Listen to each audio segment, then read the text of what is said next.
चुड़ैल की प्रेम कहानी। शहर से दूर एक छोटे से गांव में राधा नाम की लड़की रहती थी। उसकी मासूमियत और सुंदरता की मिसाल दी जाती थी। राधा हर दिन गांव के तालाब के पास बैठकर सपनों में खोई रहती, लेकिन उसकी आंखों में किसी अजनबी का इंतजार हमेशा झलकता था।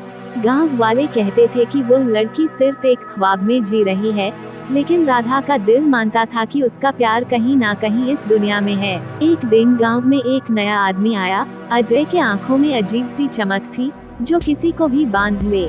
राधा और अजय की मुलाकात तालाब के पास हुई और दोनों ने घंटों बात की। अजय ने कहा कि वह सिर्फ कुछ दिनों के लिए यहाँ रुकेगा। वह राधा से प्यार करने लगा और राधा ने भी पहली बार अपने दिल को किसी के लिए धड़कते हुए महसूस किया। लेकिन इसी बीच गांव में अजीब घटनाएं शुरू हो गईं। रात के समय लोगों को जंगल से डरावनी आवाजें सुनाई देती। गांव वालों ने अजय को शक की नजर से देखना शुरू किया और एक रात जब राधा तालाब पर अजय से मिलने गई, उसने देखा कि अजय का चेहरा बदल रहा था। उसकी आंखें खून जैसी लाल थीं और उसके होठों से अजीब आवाजें निकल रही थीं।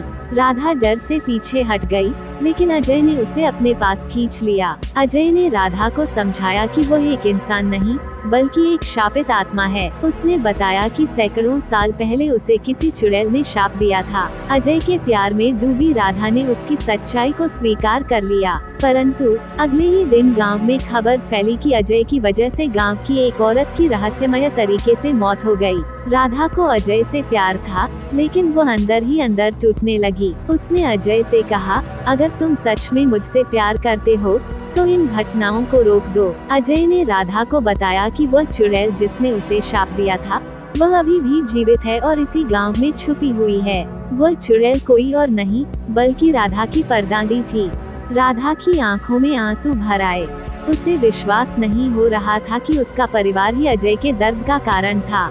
अजय ने कहा कि वह राधा से प्यार करता है, लेकिन उसका बदला लेना जरूरी है। राधा के सामने दो रास्ते थे, अपने प्यार को बचाना या अपने परिवार के पापों का प्रायश्चित करना। अजय और राधा ने मिलकर चुड़ैल को ढूंढने का निर्णय लिया। अजय ने कहा कि उस चुड़ैल का अंत करने के लिए एक प्राचीन अनुष्ठान करना होगा, लेकिन इसके लिए राधा को अपनी आत्मा का त्याग करना पड़ेगा। ये सुनकर राधा की आंखों में आंसू आ गए। क्या वह अपने प्यार के लिए अपनी जान देगी? राधा की आंखों में अनगिनत सवाल थे। अजय के शब्द उसके दिल को छलनी कर गए थे। उसने तालाब के किनारे बैठकर अपने भीतर एक लड़ाई लड़ी। क्या वह अपनी जान देकर अजय को मुक्त कर सकती है? लेकिन अगर वह मर गई तो उसका प्यार अधूरा रह जाएगा। गांव के मंदिर की घंटियां बज रही थीं और राधा ने महसूस किया कि यह कोई साधारण प्रेम कहानी नहीं थी, यह उसकी नियति थी। उसने अजय से कहा, अगर मुझे तुम्हारे लिए अपनी आत्मा का त्याग करना पड़े तो मैं तैयार हूँ, लेकिन मुझे यकीन है कि चुड़ैल को हराने का कोई और तरीका भी होगा। अजय और राधा ने चुड़ैल को ढूंढने के लिए गांव के पुराने जंगल का रुख किया। जंगल में अजीब सी ठंड थी, जैसे वहाँ जीवन ही नहीं था। रास्ते में उन्हें एक बूढ़ा साधु मिला जिसने कहा, तुम दोनों जिस रास्ते पर चल रहे हो वो मौत की ओर जाता है, लेकिन अगर तुम्हारा प्रेम सच्चा है तो कोई भी शक्ति तुम्हें रोक नहीं पाएगी। साधु ने उन्हें एक प्राचीन ताबीज दिया और कहा, ये ताबीज तुम्हें चुड़ैल के जाल से बचा सकता है, लेकिन इसे सिर्फ सच्चे प्रेम की ताकत से ही सक्रिय किया जा सकता है। जंगल के अंदर जाते ही अंधेरा घिर गया। अचानक तेज हवा के साथ एक डरावनी हंसी गूंज उठी। राधा और अजय ने देखा कि उनके चारों ओर खून की धारा बहने लगी। तभी एक औरत की परछाई दिखाई दी। ये वही चुड़ैल थी जिसने अजय को शाप दिया था। चुड़ैल ने कहा, राधा, तुम्हें अपने परिवार के पापों की सजा भुगतनी होगी। अजय तुम्हारा नहीं हो सकता। अजय ने राधा को अपनी ओर खींचा और कहा, मैं तुम्हें कुछ नहीं होने दूंगा। चुड़ैल ने जोर से चीखते हुए हमला किया, लेकिन ताबीज की रोशनी से वो पीछे हट गई। चुड़ैल ने राधा को बोली कि अगर वह अजय को बचाना चाहती है तो उसे अपनी आत्मा का त्याग करना होगा। राधा ने अजय की आंखों में देखा और कहा, अगर मेरी जान से तुम्हारी मुक्ति संभव है तो मैं तैयार हूँ। अजय ने कहा, नहीं राधा, मुझे किसी की जान की कीमत पर आजादी नहीं चाहिए। लेकिन राधा ने अनुष्ठान शुरू कर दिया। तभी चुड़ैल ने एक भयानक रहस्य प्रकट किया, राधा, तुम ही मेरा पुनर्जन्म हो। तुम्हारी आत्मा मेरी आत्मा का ही अंश है।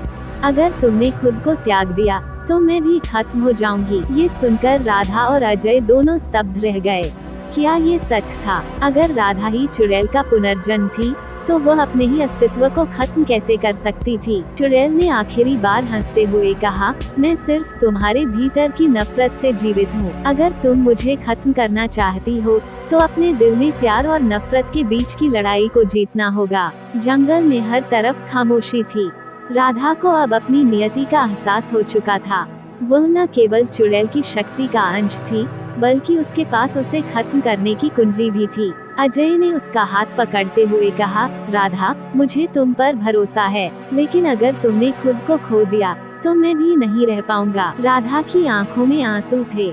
उसने अजय से कहा, अगर मेरे प्यार से ये सब खत्म हो सकता है, तो मैं तैयार हूँ, पर मैं अपने परिवार और तुम्हारे साथ किए अन्याय को खत्म करना चाहती हूँ। जंगल के बीचों बीच, जहाँ सन्नाटा और अंधकार था, राधा ने खुद से सवाल किया, क्या वह सच में चुड़ैल का हिस्सा थी? अगर हाँ, तो क्या उसमें उसे हराने की ताकत है? अचानक हवा तेज हो गई और आसमान में बिजली कड़कने लगी। चुड़ैल ने अपनी पूरी ताकत के साथ हमला किया। उसने राधा के भीतर के डर और गुस्से को भड़काने की कोशिश की। तुम मुझसे बच नहीं सकती, राधा। तुम मेरे ही अंश से बनी हो। तुम्हारी नफरत ही मेरी शक्ति है। राधा की आंखें लाल होने लगी। अजय ने उसे रोकने की कोशिश की, लेकिन वह खुद को संभाल नहीं पा रही थी। चुड़ैल की बातें उसके दिल में नफरत का बीज बोने लगी। तभी अजय ने जोर से कहा, राधा, तुम मेरी ताकत हो। तुम्हारा प्यार हर बुराई से बड़ा है। खुद पर भरोसा रखो। अजय के शब्दों ने राधा के दिल को छू लिया। उसने महसूस किया कि नफरत उसकी कमजोरी थी, लेकिन प्यार उसकी असली ताकत थी। उसने चुड़ैल की ओर देखा और कहा, तुम्हें खत्म करने के लिए मुझे अपनी आत्मा त्यागने की जरूरत नहीं। मैं अपनी नफरत खत्म करके तुम्हारी शक्ति छीन सकती हूँ। राधा ने अपनी आंखें बंद कर ली और अजय का हाथ पकड़ लिया। दोनों ने मिलकर ताबीज को सक्रिय किया। ताबीज की रोशनी इतनी तेज थी कि चुड़ैल चीखने लगी। वह अंधेरे में विलीन होने लगी, लेकिन जाते जाते उसने कहा, ये सिर्फ शुरुआत है, मैं वापस आऊंगी। जैसे ही चुड़ैल गायब हुई, जंगल में शांति छा गई। राधा और अजय ने राहत की सांस ली, लेकिन तभी कुछ अजीब हुआ। ताबीज की रोशनी से राधा का चेहरा बदलने लगा। अजय ने देखा कि राधा के माथे पर एक अजीब निशान उभर आया था, वही निशान जो चुड़ैल के माथे पर था। यह क्या हो रहा है? अजय ने घबराकर पूछा। राधा ने धीमे स्वर में कहा, मुझे लगता है कि चुड़ैल की आत्मा पूरी तरह खत्म नहीं हुई। उसका कुछ हिस्सा अब भी मेरे भीतर है। अजय और राधा ने गांव वापस लौटने का फैसला किया, लेकिन रास्ते में उन्हें एहसास हुआ कि कुछ बदल चुका है। गांव के लोग उन्हें अजीब नजरों से देख रहे थे। मंदिर की घंटियां खुद ब खुद बज रही थीं और तालाब का पानी लाल हो गया था। अजय ने राधा से कहा, चुड़ैल की आत्मा को हमेशा के लिए खत्म कैसे किया जाए? गांव लौटने पर राधा और अजय ने महसूस किया कि सब कुछ पहले जैसा नहीं रहा। गांव की बूढ़ी दादी, जो हमेशा राधा से प्यार करती थी, उसने कहा, बेटी, तुम वही नहीं हो जो पहले थी। तुम्हारी परछाई में अब अंधकार है। ये सुनकर राधा का दिल टूट गया। उसने अजय से कहा, अगर गांव वाले मुझसे डरते हैं, तो शायद ये सच है। चुड़ैल की आत्मा अब भी मुझ में जिंदा है। अजय ने उसे दिलासा देते हुए कहा, मैं तुम्हारे साथ हूँ। हम इस समस्या का हल जरूर निकालेंगे। अजय और राधा ने चुड़ैल की बची हुई शक्ति के बारे में और जानकारी पाने के लिए उसी तालाब पर जाने का फैसला किया, जहां वे पहली बार मिले थे। जैसे ही वे तालाब के पास पहुंचे, उन्होंने पानी के भीतर अजीब सी हलचल देखी। पानी में एक परछाई थी, जो राधा से मिलती जुलती थी। अचानक तालाब से एक डरावनी आवाज गूंजी, राधा, तुम मेरी जगह ले चुकी हो, अब ये तुम्हारी नियति है। अजय ने राधा को पीछे खींचा, लेकिन उसी समय तालाब से एक हाथ बाहर आया और राधा को अपनी ओर खींचने की कोशिश की।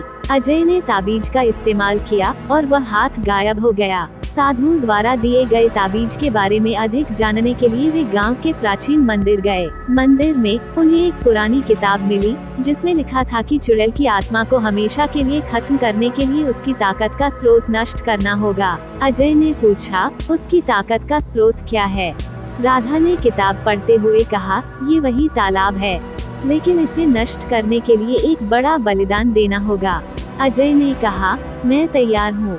मैं तुम्हारे लिए अपनी जान दे सकता हूँ। लेकिन राधा ने उसे रोकते हुए कहा, नहीं, यह मेरी लड़ाई है, मैं खुद इसका सामना करूंगी। राधा और अजय ने तालाब को नष्ट करने की तैयारी शुरू की।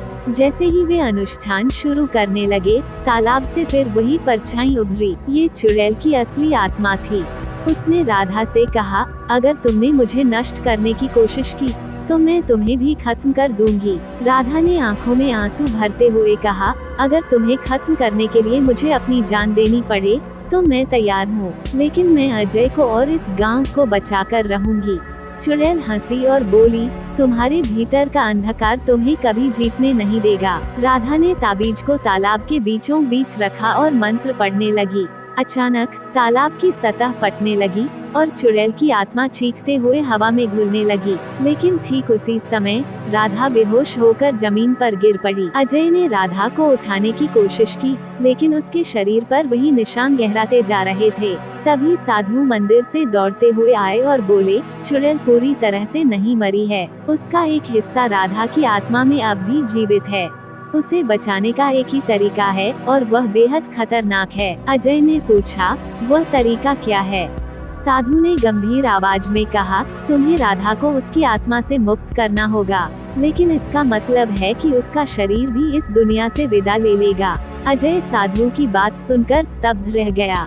राधा को बचाने का मतलब था उसका शरीर और आत्मा दोनों को खो देना। उसकी आंखों में आंसू थे, लेकिन उसने राधा की ओर देखा जो बेहोश पड़ी थी। उसके चेहरे पर संघर्ष साफ झलक रहा था।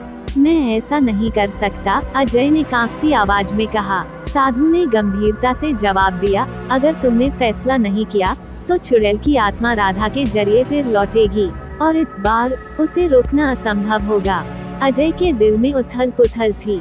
वह राधा से हमेशा के लिए बिछड़ने की कल्पना भी नहीं कर सकता था, लेकिन उसे पता था कि यह सिर्फ राधा के लिए नहीं बल्कि पूरे गांव के लिए जरूरी था। अचानक राधा ने अपनी आंखें खोली। उसकी आंखों में दर्द और डर था।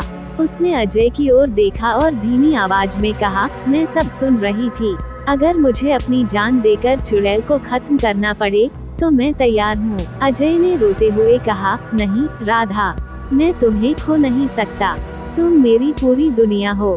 राधा ने उसके हाथ पकड़कर कहा, अगर हमारा प्यार सच्चा है तो ये कभी खत्म नहीं होगा, मैं तुम्हारे दिल में हमेशा जिंदा रहूंगी। साधु ने अनुष्ठान शुरू किया। तालाब के चारों ओर मंत्र गूंजने लगे।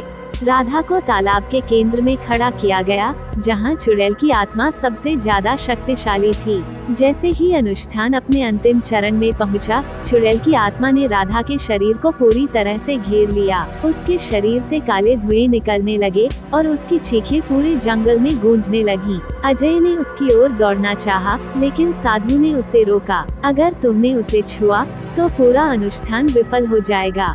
चुड़ैल ने अंतिम बार अजय की ओर देखते हुए कहा, तुम मुझसे राधा को नहीं छीन सकते, वह अब मेरी है। लेकिन राधा ने अपनी पूरी ताकत जुटाई और कहा, तुम मेरी आत्मा को नियंत्रित नहीं कर सकती, मेरा प्यार तुम्हारी नफरत से बड़ा है। राधा ने ताबीज को अपने दिल के पास रखा और अपनी आंखें बंद कर ली। एक तेज रोशनी फैल गई और चुड़ैल की आत्मा चिल्लाते हुए जलकर राख में बदल गई। लेकिन जैसे ही रोशनी खत्म हुई, राधा का शरीर तालाब के किनारे गिर गया। अजय ने दौड़कर उसे गले लगाया, लेकिन उसकी सांसें थम चुकी थीं। अजय राधा के शरीर को गले लगाकर रोता रहा। उसकी आंखों से आंसू बहते जा रहे थे।